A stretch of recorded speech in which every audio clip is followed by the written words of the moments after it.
Good morning, Mrs. Richards. That is so formal. Please call me Ellen. This is a beautiful park. It reminds me so much of Massachusetts during the 1800s. May I ask you a series of questions about your life, Ellen? Of course, but I do not know why you seek me out. Ellen, you worked very hard to develop the scientific method to help with home and family life. How did you get interested in science? As a young child, I was constantly running around outside, exploring. I was not healthy and the doctor said it would keep me healthy. I guess that was my first experience with science. I observed everything. Like, look at what is over in that tree. You are well known as the first woman to study chemistry at MIT, Massachusetts Institute of Technology. How did that happen? In 1868, I started at Vassar College, studying science. I enjoyed astronomy, but felt that chemistry allowed me to be concerned with problems of society. I enjoyed school, and worked very hard, even though the belief at the time was that women were not strong enough for hard work. Women were too fragile to study? That was the belief in the late 1800s. I did not believe that. I had to live very frugally to pay for school, but that is a virtue. I did not need much to live. Society would be wise to dispose of possessions that do not add value to life. So did you go to MIT directly from Vassar? Oh no, I was going to go to Argentina to teach, but a war broke out there. I was unemployed. I wanted to work as a chemist's apprentice, but nobody would hire me. It was then that it was suggested to me to apply to MIT as a student. This was in 1871. Did you get in? No woman had ever studied there, and the faculty wasn't quite sure they wanted women, so they admitted me and did not charge me a fee. That way, if I failed, they would not have to say I was a student at MIT. That certainly helped you financially. It was nice not to have to pay for studying. I stayed at MIT for the rest of my life in one job or another. I enjoyed being outdoors, looking for ways to make life better. I worked with Dr. William Nichols in the Massachusetts Board of Health. That job let me analyze the daily water samples taken through the state. That was the first comprehensive study of water samples in the United States. Did you ever teach at MIT? Yes, I did. After I married Dr. Robert Richards in 1875, who was a geology and chemistry professor. We enjoyed our students. We both had an enthusiasm for laboratory work and the outdoors. We would take students into our home, which I had turned into the model of my own education. I really enjoyed working and teaching outdoors. I prefer surveying for a week to spending a week in fashionable society. How did your life become a model? I truly believe that we should not do things inefficiently. I cooked with gas, got a telephone as soon as I could, used vacuum cleaners. Did you know that carpets take too long to clean? I got rid of them. I understand you were instrumental in opening a women's laboratory. What was it? The women's laboratory was opened on the MIT campus in 1876. It was designed for women to study. It was believed that women could not physically or mentally handle the hard work of study, so they had their own place to study. I worked there without salary for several years because it was important for women not to believe the current belief that women could not stand the rigors of study. I saw myself as a model for these women, so I worked hard. How would you describe yourself? I consider myself a hard worker who explored the world she was born into. Some people say that my life was one of idealism. I wanted women to gain access to what the world had to offer. I worked with the society to encourage studies at home. I devised a home study curriculum that included the use of microscopes and glass slides for the study of nature and science. I believe that experiences are the best teacher. You truly will not learn until you do the activity. My correspondence students had the opportunity to recreate scientific experiments and experiences.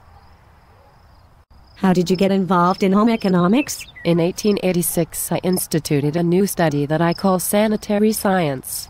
I was concerned with the changes in homes. New technology was entering the home, and women needed to know how it worked. This included gas, indoor plumbing, ventilation, electricity, furnace, hot water heaters, and others. These were scientific innovations that would change family life for the future. So home economics you see as a natural extension of science? The practical use of science? Definitely, through scientific method these technologies were developed. We cannot expect people to use them unless they can understand them. That was what I wanted to do with the Rumsford Kitchen at the Chicago World's Fair in 1893. I set up a kitchen at the fair, separate from the women's labs. Men needed the nutritional information also. We sold low-cost nutritionally sound meals. We published the caloric and nutritional content for all to see. This was educating the public with a hands-on approach. Wow, some states are requiring the nutritional information in 2011 on the menus at fast food restaurants. It sure took a long time. I spent the last 30 years of my life concerned with the home. I am convinced that so many of society's problems could be solved in the family house. This was the beginning of home economics. A study of a controllable environment. I wanted to call it eugenics. Women, men also, need to become knowledgeable about new household products so that manufacturers would not fool them with faulty claims.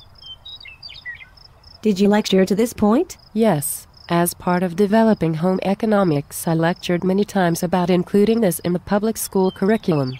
As our homes changed, it was important to embrace the changes and learn how they make our lives more fulfilling. People needed to make wise decisions about the products that were being offered. Society was changing from an agricultural base to an industrial base. Our citizens needed education and practice to use these changes for the best outcomes. Did you prefer any particular teaching methods? I think that scientists need to learn from manufacturers and storekeepers. They like to attract a crowd, then explain the product. If we could show people how things work and go together, it becomes easier to explain why. Exhibits and models should become the main vehicle of communication. Are there any other methods of instruction you think work well? There are so many changes in society. We should embrace them. The motion picture, magazines and illustrated lectures. Too much printing will turn the student away. It will be scary to them, and then we will waste our time. Using the extension method of education for the women who cannot come to school is a mark of a new social norm, as are museums. Museums are now for the general public.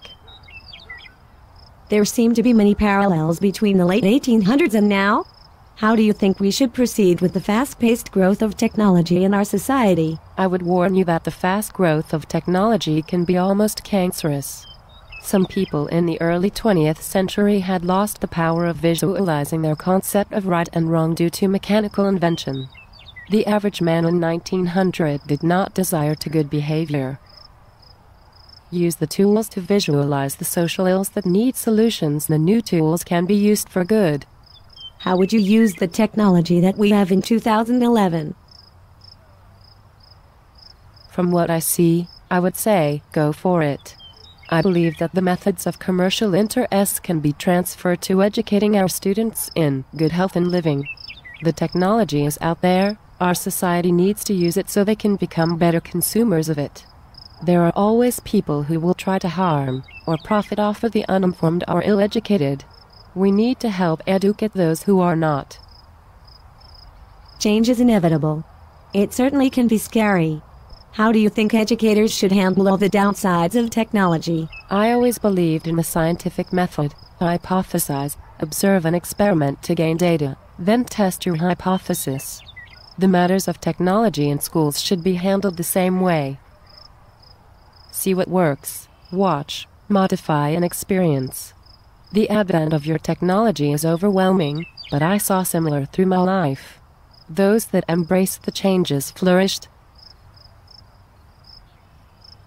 You have given us so many things to think about. Do you have any parting thoughts to share with us? At every stage of civilization we need to remember that man reached that through an incessant warfare against adverse conditions. We throughout history can only win a war through knowledge and its application. We need to look at training our society to develop healthy lives. I will end our discussion with my quote from my book, Euthanax. Man, know thyself. Thank you so much for joining me for a walk through the park. I certainly have a better grasp on what you did to further practical science and home economics.